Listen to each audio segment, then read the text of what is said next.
السلام علیکم ورحمۃ اللہ وبرکاتہ۔ نحمده ونصلي على رسوله الكريم اما بعد فاعوذ باللہ من الشیطان الرجیم بسم اللہ الرحمن الرحیم هو اللہ الذی لا الہ الا هو الملک القدوس السلام المؤمن المہیمن العزیز الجبار المتکبر سبحان اللہ عما یشرکون۔ آمنت باللہ صدق اللہ مولانا العظیم وبلغنا رسولہ النبی الامین المتین المکین المختار الکریم ونحن على ذلك لمن الشاہدین والشاکرین والذاکرین والحافظین والباسفین والحامدین والحمد للہ رب العالمین۔ ان اللہ وملائکتہ یصلون علی النبی یا ایہا الذین آمنوا صلوا علیہ وسلموا تسلیما۔ اللہم صل علی سیدنا ومولانا محمد معدن الجود والکرم وآلہ الکرام واصحابہ العظام وابنہ الکریم وبارک وسلم۔ عزیزان ملت اسلامیہ، خطبہ مسنونہ کے بعد میں نے جس آیت کریمہ کی تلاوت کی ہے، آپ حضرات ہو سکتا ہے اس کو پڑھتے بھی ہو، تلاوت بھی اس کی کرتے ہو، بہت سارے حضرات کو ماشاءاللہ یاد بھی ہوگی کہ اکثر ائمہ حضرات اس کی تلاوت کیا کرتے ہیں۔ اس کی فضیلت بھی ہے، انشاءاللہ میں ابھی یاد رہا تو بتانے کی کوشش بھی کروں گا۔ اللہ رب العزت قرآن مقدس میں ارشاد فرماتا ہے هو اللہ الذی لا الہ الا ہو، وہ اللہ ہے، اس کے علاوہ اس کے سوا کوئی معبود نہیں۔ بے شک یہ ہمارا بنیادی عقیدہ ہے۔ اگر معاذ اللہ، صد بار معاذ اللہ، اللہ کی پناہ، اگر کوئی بندہ اس کا ایک لمحے کے لیے بھی انکار کرتا ہے، وہ دائرہ اسلام سے خارج ہو جائے گا، وہ بندہ کافر ہو جائے گا، مومن نہیں رہے گا۔ آگے اللہ رب العزت ارشاد فرماتا ہے اپنے اسماء کا ذکر کرتے ہوئے، هو اللہ الذی لا الہ الا هو الملک القدوس السلام المؤمن المہیمن العزیز الجبار المتکبر، کہ وہ اللہ رب العزت بادشاہ ہے۔ الملک بادشاہ، بے شک وہ تو بادشاہوں کا بادشاہ ہے، ملک الملوک بادشاہوں کا بادشاہ ہے۔ الملک القدوس وہ پاک ہے، اس کے لیے قدوسیت کی صفت یعنی پاکیزگی والی صفت ہے۔ شرک وغیرہ سے جو لوگ شرک کرتے ہیں، اللہ رب العزت دوسرے معبود سے، دوسرے خدا سے پاک ہے۔ السلام وہ سلامتی والا ہے۔ السلام المہیمن، اللہ رب العزت حفاظت فرمانے والا ہے۔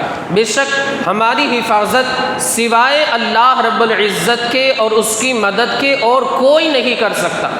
المہیمن العزیز وہ غالب ہے، اللہ کا حکم ہر چیز پر غالب ہے۔ وہ اگر چاہے تو بارش ہو، وہ اگر چاہے تو سورج نکلے، وہ نہ چاہے ہم لاکھ کوششیں کریں، نہ بارش ہو سکتی ہے نہ سورج نکل سکتا ہے۔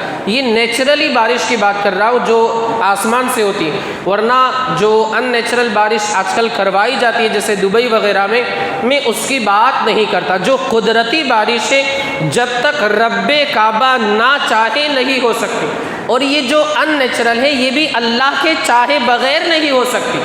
بندہ ہی یہ کام کر رہا ہے، لیکن اللہ اگر چاہے گا تو ہوگی، نہیں چاہے گا نہیں ہوگی۔ یہ ہمیں عقیدہ رکھنا ہے۔ قرآن و حدیث سے ہمیں یہی سیکھنے کو ملتا ہے کہ ہر چیز اللہ رب العزت ہی کے دستے قدرت میں ہے۔ العزیز الجبار، اللہ رب العزت کے لیے صفت جبر ہے۔ آگے ایک لفظ ہے المتکبر، اللہ رب العزت کے لیے کبریائی کی صفت ہے جسے ہم تکبر کہہ سکتے ہیں۔ یہ صرف اور صرف اللہ رب العزت کی شان ہے، یہ اسی کی ذات کے لیے یہ جائز ہے، ورنہ ہم بندوں کے لیے تکبر کرنا، اپنے آپ کو بڑا سمجھنا، دوسروں کو حقیر سمجھنا، دوسروں کو بالکل کمتر سمجھنا، یہ حرام ہے، حرام ہے، سخت حرام ہے، بلکہ بندہ اگر اسے جائز سمجھتا ہے کہ تکبر کرنا جائز ہے، کوئی مسئلہ نہیں، ہم نے باپ دادا سے ہم نے سیکھا ہے، تو وہ بندہ معاذ اللہ دائرے اسلام سے خارج ہو جائے گا، وہ بندہ کافر ہو جائے گا۔ کیوں؟ کیونکہ یہ جو تکبر ہے یہ اللہ کی صفت ہے، بندے کے لیے یہ جائز نہیں۔ حدیث پاک میں، حدیث قدسی میں اللہ رب العزت نے صاف لفظوں میں ارشاد فرمایا، تو بندے کے لیے تکبر کرنا یہ کیا ہے؟ ناجائز و حرام ہے۔ بندے کے لیے تکبر کرنا یہ جائز نہیں ہے بلکہ حرام ہے۔ اور حدیث پاک کے اندر اللہ رب العزت، اللہ کے رسول صلی اللہ علیہ وآلہ وسلم ارشاد فرماتے ہیں کہ جس بندے کے دل میں رائے کے دانے کے برابر، رائے تو آپ جانتے ہوں گے کالے کلر کی آتی ہے، کھمڑ وغیرہ میں ڈالی جاتی ہے، رائے والے بٹا کے مشہور بھی ہے، آپ حضرات کھاتے بھی ہوں گے، رائے کے دانے کے برابر، کتنا چھوٹا دانہ ہوتا ہے کہ نہیں؟ بلکہ جن کو آنکھ کی تکلیف ہے انہیں تو شاید وہ دانہ دور سے نظر بھی نہ آئے، اللہ ان کی آنکھوں کو روشن فرمائے۔ رائے کے دانے کے برابر جس بندے کے دل میں تکبر ہوگا اللہ اسے جنت میں داخل نہیں فرمائے۔ آپ ذرا سوچو تو صحیح، آج کل انسان مطلب اپنے آپ کو پتہ نہیں کیا سمجھ لیتا ہے، یہ جو کچھ بھی اس کے پاس مال ہے، حسن ہے، جوانی ہے، دولت ہے اور اس کا اچھا کاروبار ہے، یا وہ بندہ سیاسی اعتبار سے تھوڑا سا مضبوط ہے، پولیٹیشین جسے کہا جاتا ہے، وہ بندہ اس عہدے پر پہنچ گیا ہے، اپنے آپ کو پتہ نہیں کیا سمجھنے لگتا ہے اور دوسروں کو حقیر، چھوٹا موٹا، کمتر، یعنی ان کی کوئی حیثیت، کوئی اوقات نہیں ہے۔ آپ دیکھیں اللہ رب العزت نے کیا ارشاد فرمایا، جس بندے کے دل میں رائے کے دانے کے برابر بھی تکبر ہوگا وہ بندہ جنت کے اندر داخل نہیں ہوگا۔ جب جنت میں داخل نہیں ہوگا تو اس کا ٹھکانہ سیدھا کیا ہوگا؟ آپ حضرات جانتے ہیں کہ اللہ رب العزت متکبرین کو، تکبر کرنے والوں کو پسند نہیں فرماتا۔ جب پسند نہیں فرماتا تو ایسے بندے کو جنت مل سکتی ہے یا نہیں مل سکتی؟ یقینی طور سے نہیں ملے گی، کیونکہ اللہ جس بندے سے ناراض ہوتا ہے، جس بندے پر غضبناک ہوتا ہے، اس بندے کو سزا بھی ویسے ملتی ہے۔ جہنم میں تو اسے داخل کیا جائے گا، بلکہ جہنم کے اندر اسے داخل کر کے طینۃ الخبال، جو دوسرے جہنمیوں کو جو کچھ ملے گا اس سے خطرناک سزا اسے ملے گی، طینۃ الخبال سے اسے پلایا جائے گا۔ صحابہ نے عرض کی یا رسول اللہ علیہ الصلاۃ والتسلیم، یہ طینۃ الخبال کیا ہے؟ میرے آقا مصطفیٰ کریم نے ارشاد فرمایا کہ یہ طینۃ الخبال جہنمیوں کی پیپ اور ان کا خون ہوگا، یعنی تکبر کرنے والے کو جہنمیوں کا خون اور پیپ پلایا جائے۔ تو انسان ہمیشہ عاجزی کرے، انکساری کرے۔ یاد رکھے تکبر کرنے والوں کو اللہ پسند نہیں فرماتا، عاجزی کرنے والوں کو اللہ پسند فرماتا ہے۔ اب وہ بندہ دنیا میں بھی کامیاب ہو جاتا ہے، آخرت میں بھی کامیاب ہو جاتا ہے۔ اسے آپ یاد رکھیں، انسان ہمیشہ عاجزی کرے، انکساری کرے، تواضع کا انسان پیکر بنا رہے۔ آپ تخلیق کے اندر غور فرمائے، اس کائنات کو اللہ نے پیدا فرمایا۔ تکبر کے تعلق سے آپ جانتے ہیں کہ کس کی صفت ہے؟ یہ کفار و مشرکین کی صفت ہے۔ پرانے زمانے میں اگلے انبیاء کرام جب آئے، مبعوث ہوئے، تبلیغ فرمائی، اس وقت کافر جو مالدار تھے انہوں نے کیا کہا کہ ہم تو بڑے پیسے والے ہیں، ہمارے پاس تو مال ہے، دولت ہے، کھیتی باڑی ہے، سب خود کا ہے، ہم ایک نبی جو کہ چھوٹا ہے، معاذ اللہ ان کے کہنے کے مطابق اس کی کوئی حیثیت نہیں، غریب گھرانے کے اندر، غریب اور چھوٹے موٹے گھرانے کے اندر یہ پیدا ہوا، ہم اس کی بات مانیں، ہم اس کی اطاعت کریں، ہم ساری چیزوں کے اندر اس کی پیروی کریں، یہ ہماری شان کے خلاف ہے۔ یہ ان لوگوں نے کہا۔ تو آج کل اگر بندہ تکبر کرتا ہے، وہ رسول اللہ کے صحابہ پر عمل نہیں کرتا بلکہ کفار و مشرکین کے طریقے پر عمل کرتا ہے۔ اب فیصلہ انسان کے ہاتھ میں ہے کہ رسول اللہ کے صحابہ کے نقش قدم پر چلتے ہوئے جنت کا حقدار بنتا ہے یا کفار و مشرکین کے طریقے پر چلتے ہوئے اپنے آپ کو جہنم کا مستحق بناتا ہے۔ یہ انسان کے اپنے اوپر ہے، اور انسان آخر دنیا سے کیا لے جائے گا، اس کی حیثیت، اس کی اوقات کیا ہے۔ انسان اپنی تخلیق میں غور کرے، اپنی پیدائش میں غور کرے کہ مجھے کس طریقے سے پیدا کیا گیا ہے۔ پہلے ہم بات کریں حضرت سیدنا آدم علیہ نبینا وعلیہ الصلاۃ والتسلیم، اللہ کے جو نبی ہے، اللہ کے جو رسول ہے، اللہ کے جو صفی ہے، اللہ کے جو صفی اللہ ہے، جن کا لقب ہے تیری آمد تھی کہ بیت اللہ مجرے کو جھکا، تیری رحمت سے صفی اللہ کا بجرا تر گیا، تیرے صدقے میں نجی اللہ کا بجرا بیڑا پار تھا، تیرے صدقے میں نجی اللہ کا بجرا تر گیا۔ یہ امام اہل سنت نے فرمایا۔ اب حضرت سیدنا آدم کی تخلیق آپ غور کریں، آپ نے سنا ہوگا علماء فرماتے تفسیروں کی کتابوں کے اندر لکھا ہے اللہ رب العزت نے جب حضرت سیدنا آدم کو پیدا فرمانے کا ارادہ فرمایا، اللہ ارشاد فرماتا ہے وَإِذْ قَالَ رَبُّكَ لِلْمَلَائِكَةِ إِنِّي جَاعِلٌ فِي الْأَرْضِ خلیفہ، اے ملائکہ میں زمین کے اندر اپنا نائب مطلق، اپنا خلیفہ بنا کر کے بھیجنے والا ہوں۔ فرشتوں نے عرض کیا أَتَجْعَلُ مَن يُفْسِدُ فِيهَا وَيَسْفِكُ الدِّمَاءَ، کیا تو ایسے لوگوں کو اپنا نائب اور خلیفہ بنائے گا جو زمین کے اندر فساد مچائیں گے، خون ریزی کا بازار گرم کریں گے؟ ایسے لوگوں کو زمین کے اندر تو پیدا فرمائے گا، ان کی تخلیق فرمائے گا۔ اللہ نے ارشاد فرمایا اے فرشتوں جو میں جانتا ہوں وہ تم نہیں جانتے۔ فرشتوں نے اللہ کی بارگاہ میں استغفار کیا، اے اللہ رب العزت تو ہی بہتر جاننے والا ہے، سب کچھ تو جاننے والا ہے، جو کچھ تو چاہے وہ ہم جانیں گے، جو تو نہ چاہے اسے ہم نہیں جان سکتے۔ سبحانک لا علم لنا الا ما علمتنا انک انت العلیم الحکیم، تو جاننے والا ہے، تو حکمتوں کو جاننے والا ہے، تو باریکیوں کو جاننے والا ہے، تو گہرائیوں کو جاننے والا ہے۔ اللہ رب العزت نے اپنے فرشتے یعنی حضرت سیدنا جبریل امین علیہ الصلاۃ والتسلیم کو حکم دیا جاؤ جا کر کے مٹی اٹھا کر کے لے آؤ۔ حضرت سیدنا جبریل امین مٹی اٹھانے کے لیے گئے۔ مٹی نے کہا کہ میں اللہ کی پناہ مانگتی ہوں، میں اللہ کی پناہ مانگتی ہوں کہ میرا کوئی حصہ لیا جائے یا پھر میرے حصے کو الگ طریقے سے اسے تبدیل کر دیا جائے، الگ چیز کے اس اندر اسے تبدیل کر دیا جائے۔ حضرت سیدنا جبریل امین مٹی لیے بغیر وہاں سے واپس آ جاتے، یعنی آپ نے مٹی نہیں لی، اللہ کی بارگاہ میں پہنچتے۔ اب اللہ رب العزت نے حضرت سیدنا میکائیل کو بھیجا، میکائیل علیہ الصلاۃ والتسلیم جو کہ پانی برسانے کے اوپر، اور کہا جاتا ہے پیٹ کے اندر ماں کے پیٹ کے اندر بچے کی صورت بنانے کے اوپر معمور ہے، بچے کی صورت جو بناتے حضرت سیدنا میکائیل علیہ الصلاۃ والتسلیم۔ اب وہ جاتے ہیں، مٹی نے یہی بات کہی کہ میں اللہ کی پناہ مانگتی ہوں کہ میرا کوئی حصہ لیا جائے اور میرے حصے کو تبدیل کیا جائے، اس کا کوئی خمیر تیار کیا جائے، اس کا انسان بنایا جائے۔ اب حضرت سیدنا میکائیل کو بھی رحم آ گیا، واپس آتے اللہ رب العزت کی بارگاہ میں پورا واقعہ بیان کیا، حالانکہ اللہ خوب جانتا ہے۔ اب حضرت سیدنا میکائیل کے بعد حضرت سیدنا اسرافیل کو بھیجا جاتا ہے۔ حضرت سیدنا اسرافیل جاتے، مٹی نے وہی کہا میں اللہ کی پناہ مانگتی ہوں میرا کوئی حصہ لیا جائے، اسے کسی اور چیز کے اندر تبدیل کیا جائے، میں اس سے اللہ کی پناہ مانگتی ہوں۔ انہیں بھی رحم آ گیا، واپس آتے۔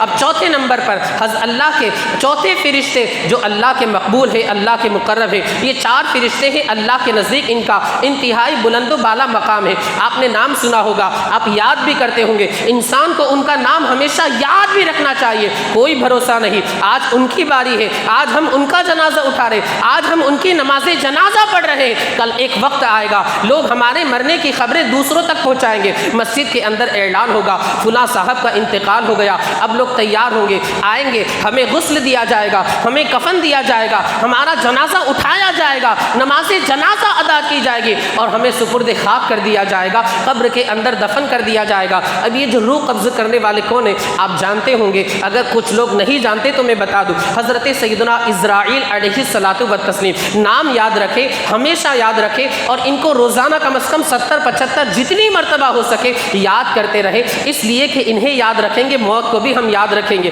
انشاءاللہ۔ اگر ہم موت کو یاد رکھیں گے ہم گناہوں سے بچنے کی کوشش کریں گے، اللہ وحدہ لا شریک کی اطاعت کے اپنے شب و روز کو گزارنے کی کوشش کریں گے۔ خیر میں عرض کر رہا تھا، حضرت سیدنا اسرائیل کو اللہ نے حکم دیا جاؤ جا کر کے مٹی لے کر کے آؤ۔ حضرت سیدنا اسرائیل آئے، مٹی نے وہی کہا کہ میری چیز کو اٹھایا جائے، میرا کوئی حصہ لیا جائے، میں اس سے اللہ کی پناہ مانگتی ہوں، اور میرے حصے کو تبدیل کیا جائے، انسان بنایا جائے، انسان کی تخلیق کی جائے، انسان کی پیدائش میرے حصے سے کی جائے، مجھے یہ گوارا نہیں ہے۔ حضرت سیدنا اسرائیل نے اس کی کوئی بات نہیں سنی، بلکہ ارشاد فرمایا میں اللہ کے حکم کو نہ بجا لاؤں، اللہ کے حکم کی تعمیل نہ کروں، اسرائیل سے ایسا نہیں ہو سکتا۔ اسرائیل اس سے اللہ کی پناہ مانگتا ہے کہ اللہ کے حکم کی نافرمانی کرے۔ وہ مٹی کہتی رہی مگر حضرت سیدنا اسرائیل علیہ الصلاۃ والتسلیم نے مٹی کو اٹھایا، لے کر کے آئے، اللہ رب العزت کی بارگاہ میں پیش کر دیا۔ حضرت سیدنا آدم کے خمیر کو تیار کر دیا گیا۔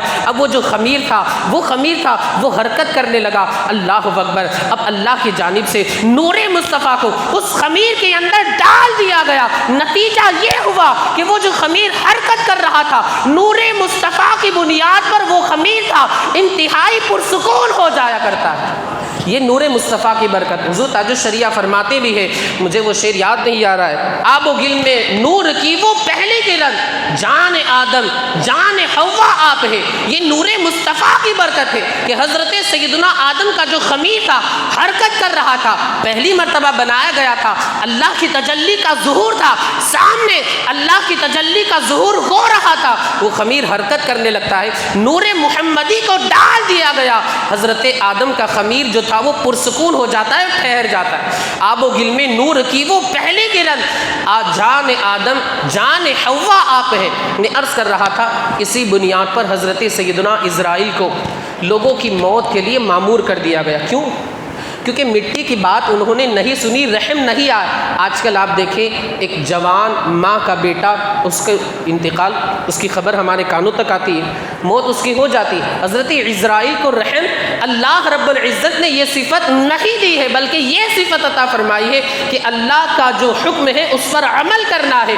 اب چاہے کسی خاتون کا جوان بیٹا کیوں نہ ہو، اسے تمہیں اس کی روح قبض کرنی ہے، کرنی۔ خیر میں عرض کر رہا تھا، حضرت آدم کا خمیر تیار ہو گیا۔ اب سارے فرشتوں کو حکم دیا گیا۔ جو تکبر میں کہنا چاہ رہا تھا، عرض کرنا چاہ رہا تھا، یہ تو میں نے پورا واقعہ آپ حضرات کی معلومات میں اضافے کے لیے بیان کر دیا۔ خمیر تیار ہو گیا، سارے فرشتوں کو حکم دیا گیا، وَإِذْ قُلْنَا لِلْمَلَائِكَةِ اسْجُدُوا لِآدَمَ فَسَجَدُوا إِلَّا إِبْلِيسَ أَبَىٰ وَاسْتَكْبَرَ وَكَانَ مِنَ الْكَافِرِينَ۔ قرآن مقدس میں 3-4 مقامات پر اس آیت کریمہ کو ذکر کیا گیا ہے۔ ہم نے کہا فرشتوں سے آدم کو سجدہ کرو، فرشتوں سے کیا کہا؟ آدم کو سجدہ کرو۔ سارے فرشتے سجدے میں جھک گئے، مگر الا ابلیس، ابلیس نے انکار کر دیا، ابا واستکبر، انکار کیا، تکبر کیا، وکان من الکافرین، اور کافروں میں سے ہو گیا۔ آپ حضرات ذرا دیکھیں، غور کریں کہ تکبر کرنا یہ کس کی عادت ہے، تکبر کرنا یہ کس کی صفت ہے، تکبر کرنا یہ کس کے طریقے پر چلنا ہے، تکبر کرنا کس کے نقش قدم پر چلنا ہے۔ اس نے کہا خلقتنی من نار وخلقتہ من طین، تو نے مجھے آگ سے پیدا فرمایا ہے، آدم کو مٹی سے پیدا فرمایا، میں اس کے سامنے جھکوں، میری شان کے خلاف ہے، یہ میری حیثیت اور اوقات کے خلاف ہے۔ میں اتنا بڑا آدمی آدم کے سامنے جو مٹی سے پیدا کیا گیا ہے، اس کے سامنے ابلیس سجدہ کرے۔ اللہ نے فرمایا جا، تو نکل جا، صبح قیامت تک تجھ پر سارے لوگوں کی لعنت برستی رہے گی۔ یہ اللہ رب العزت نے کس سے فرمایا؟ ابلیس سے۔ ہم جب اعوذ باللہ بسم اللہ پڑھتے تو شاید آپ نے معنی پر غور کیا ہو، کسی عالم صاحب سے سنا ہو، ہم کس کا نام لیتے ہیں؟ اعوذ باللہ من الشیطان الرجیم، میں شیطان رجیم، رجیم کا مطلب ہوتا ہے مردود، اے اللہ میں تیری پناہ مانگتا ہوں شیطان مردود سے۔ اب دنیا کے اندر لاکھوں کروڑوں مرتبہ قرآن مقدس پڑھا جاتا ہوگا، آپ نماز پڑھتے ماشاءاللہ، پہلی رکعت میں اعوذ باللہ بسم اللہ پڑھتے ہیں تو آپ شیطان کے اوپر لعنت بھیجتے ہیں، اس سے مردود کہتے ہیں، ملعون کہتے ہیں، یہ ساری چیزیں، یہ صبح قیامت تک اللہ کی جانب سے اس کے لیے سزا مقرر کر دی گئی۔ صبح قیامت تک تجھ پر سارے لوگوں کی لعنت برستی رہے گی، لوگ تجھے مردود، ملعون وغیرہ کہتے رہے۔ میں عرض یہ کر رہا تھا، آپ دیکھیں اس کے ذہن میں یہ جو خیال آیا، اسی خیال نے اسے تباہ و برباد فرما دیا۔ اس نے کیا کہا کہ میں آگ سے پیدا کیا گیا، آدم مٹی سے پیدا کیا گیا، میری حیثیت میری شان کے خلاف ہے کہ میں کسی مٹی سے پیدا کیے ہوئے بندے کے سامنے سجدہ کروں۔ سجدہ نہیں کیا، تباہ و برباد ہو گیا، صبح قیامت تک لعنت کا مستحق ہو گیا۔ میں عرض کرنا چاہتا ہوں، آج کل انسان اگر تکبر کرتا ہے پیسوں کی بنیاد پر، خوبصورتی کی بنیاد پر، جوانی کی بنیاد پر، یا اگر اسے کوئی عہدہ مل گیا، یا اس کا تجارت، اس کی تجارت، اس کا بزنس وغیرہ اچھا ہے، اگر وہ اس بنیاد پر تکبر کرتا ہے، اپنے آپ کو بہت بڑا ترم خاں سمجھتا ہے اور دوسروں کو حقیر سمجھتا ہے کہ ان کی حیثیت نہیں ہے، ان کی کوئی اوقات نہیں ہے، کیا وہ دیکھے کہ وہ کس کے طریقے پر چل رہا ہے؟ میرے آقا فرماتے جو تواضع کرتا ہے اللہ اسے محبوب بنا لیا کرتا ہے، اور جو بندہ تواضع نہیں کرتا، تکبر اختیار کرتا ہے، وہ شیطان کے نقش قدم پر چلتا ہے، اور تکبر کرنے والوں کو اللہ رب العزت پسند نہیں فرماتا۔ ان اللہ لا يحب المستكبرین، اللہ رب العزت تکبر کرنے والوں کو پسند نہیں فرماتا۔ انسان اگر نیک بننا چاہے اسے یہ دو چیزیں چھوڑنی ہوگی۔ ایک تو تکبر اور ایک مطلب پرستی۔ انسان اگر نیک بننا چاہتا ہے، وہ یہ دعویٰ کرتا ہے کہ میں نیک ہوں، نمازیں پڑھنے والا ہوں، غوث اعظم کا عقیدت مند ہوں، غلام ہوں، ان کی نیازیں دلوانے والا ہوں، لیکن یہ دو چیز اس کے اندر ہے، ایک تو گھمنڈ، اپنے آپ کو بڑا سمجھنا، دوسری بات مطلب پرستی۔ اگر یہ دو چیزیں اس کے اندر ہے، وہ انسان نیک نہیں بن سکتا، وہ انسان صالح نہیں بن سکتا، وہ انسان متقی نہیں بن سکتا، وہ انسان پرہیزگار نہیں بن سکتا، وہ انسان اللہ کا محبوب نہیں بن سکتا۔ آج کل انسان کے اندر تکبر تو مطلب کوٹ کوٹ کر کے بھرا ہے، پتہ نہیں اپنے آپ کو کیا سمجھتا ہے، یار اس کے پاس جو مال ہے وہ اس کا جب انتقال ہوا، آنکھیں بند ہوئی، 1 روپیہ تو کیا، 1 پیسہ تو کیا، 1 پیسے کے کروڑویں حصے کا بھی مالک نہیں ہوگا۔ تو پھر تکبر کس چیز کا؟ انسان اپنی تخلیق میں غور کرے کہ انسان کہاں سے پیدا ہوا، یعنی اس کی جو حقیقت تھی وہ کیا ہے۔ الم یکن نطفۃ من منی یمنی، کیا وہ ایک نطفہ نہیں تھا جو ڈالا جائے، جس کے ذریعے اللہ نے اسے پیدا فرمایا؟ انسان اپنی حقیقت میں غور کرے کہ وہ ایک منی کا قطرہ تھا، یعنی ناپاک چیز سے انسان پیدا ہوا، پھر کس چیز کا تکبر کرتا ہے؟ یار تو اپنی پیدائش پر غور کر، تو اپنی تخلیق پر غور کر کہ تو کس چیز سے پیدا کیا گیا۔ اگر تو اس پر غور کر لے گا حقیقی معنی میں، صحیح معنی میں، تو کبھی بھی تکبر نہیں کر سکتا۔ جس کی تخلیق گندے پانی سے، ناپاک پانی سے ہو، وہ انسان تکبر کرے، تعجب کا مقام ہے، افسوس کا مقام ہے۔ انسان کے اندر تکبر آتا ہے، ان کے باپ دادا سے مطلب یہ چلا آتا ہے تکبر، تو بولے باپ دادا سے مطلب اس کے اندر ہے اور رہے گا۔ یاد رکھنا تکبر کرنا تمہارے باپ دادا کا طریقہ ہے، آپ کی بات نہیں کرو۔ ایک انسان جو تکبر کرتا ہے، تکبر کرنا اس کے باپ دادا کا طریقہ ہے، اور تکبر سے بچنا، عاجزی انکساری کرنا، یہ رسول اللہ کا طریقہ ہے۔ اب انسان کے اوپر ہے کہ باپ دادا کے طریقے کو اپنا کر کے اپنے آپ کو جہنم کا حقدار بناتا ہے، یا رسول اللہ کے طریقے کو اپنا کر کے اپنے آپ کو جنت کا مستحق بناتا ہے۔ یہ انسان کے اپنے اوپر ہے۔ دوسری بات مطلب پرستی۔ اگر انسان کو کام ہے، کسی سے کچھ غرض ہے، تو میں اکثر و بیشتر کہا کرتا ہوں کہ آج کے انسان کا حال یہ ہو گیا ہے کہ اگر اسے کسی انسان سے کام ہے، کوئی تعلق پہچان وغیرہ نہیں ہے، اس کے پاس پہنچے گا اور کہے گا ہمارے پر دادا نے آپ کے پر دادا کو چائے پلائی، یہ اس کے پاس جا کر کے کہے گا۔ کیوں؟ کیونکہ اسے کام نکالنا ہے، کام ختم ہو گیا، اب پہچاننے سے بھی انکار کر دے گا۔ یعنی انسان اتنا خود غرض اور سیلفش ہو گیا ہے کہ اسے اگر کام کسی سے نکلوانا ہو، اپنے پردادا کی جو چائے سامنے والے کے پردادا کو پلائی تھی، وہ جا کر کے یاد دلائے گا کہ میرے پردادا نے آپ کے پردادا کو چائے پلائی تھی۔ اب کام کیا ہے؟ وہ اپنا کام نکلوا لے گا۔ جب کام پورا ہو گیا، کوئی غرض نہیں، کوئی مطلب نہیں، پہچاننے سے انکار کر دے گا، سامنے دیکھنا تک گوارا نہیں کرے گا۔ یاد رکھے یہ رسول اللہ کا طریقہ نہیں ہے، یہ رسول اللہ کی سنت نہیں۔ رسول اللہ کی سنت تو یہ ہے کہ تمہارا کوئی پہچان والا ہو یا پہچان والا نہ ہو، اسے تم مسکرا کر کے سلام کرو، اللہ راضی ہو گیا، بے حساب جنت میں داخل فرما دے۔ یہ رسول اللہ کا طریقہ ہے۔ تو اس کو اپنانے کے لیے ہمیں اپنی انا کو دور کرنا ہوگا، اپنے اندر جو گھمنڈ ہے، تکبر ہے، اسے ہمیں دفن کرنا ہوگا۔ اگر اسے ہم نے دفن نہیں کیا کہ بھائی پوری قوم کا یہ حال ہے، ہر بندے کو دیکھو وہی گھمنڈ، وہی تکبر، جب اگر کوئی کام ہوا تو بالکل میٹھے بن کر کے آ کر کے اپنا کام نکال کر کے پھر چلے گئے، اس کے بعد دروازہ بند، اب صبح قیامت تک نہیں کھلے گا۔ تو یہ طریقہ نہ اپنائے۔ یہ طریقہ کسی کے باپ دادا کا ہو سکتا ہے، رسول اللہ کا، صحابہ کا، اولیاء کا، انبیاء کا، اللہ کے نیک بندوں کا، صالحین کا یہ طریقہ نہیں ہو سکتا۔ فیصلہ آپ کے ہاتھوں میں۔ آپ یاد رکھیں، بس آخری بات عرض کر کے اپنی گفتگو کو ختم کر دوں، رسول اللہ سے بڑا کوئی ہو ہی نہیں سکتا، لیکن رضا نے ختم سخن اس پہ کر دیا، خالق کا بندہ، خلق کا آقا کہوں تجھے۔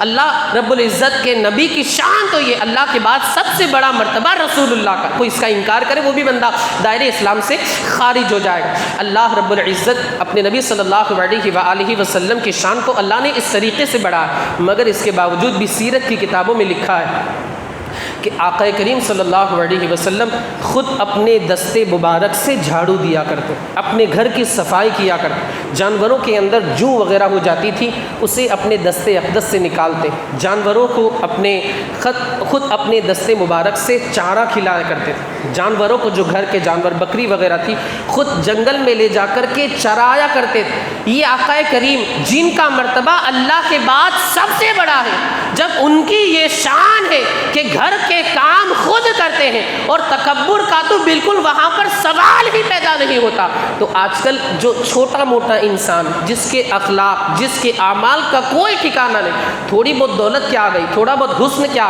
تھوڑا بہت لوگوں نے بھاؤ دینا کیا شروع کر دیا، السلام علیکم، سب آتے سلام کرتے سلوٹ کرتے، وہ بولتے کہا جاتا ہے، تو انسان مطلب اپنے آپ کو پتہ نہیں کہاں ترم خواہ سمجھ لیا، اپنے آپ کو پتہ نہیں آسمان کے اوپر اس نے پہنچا دیا۔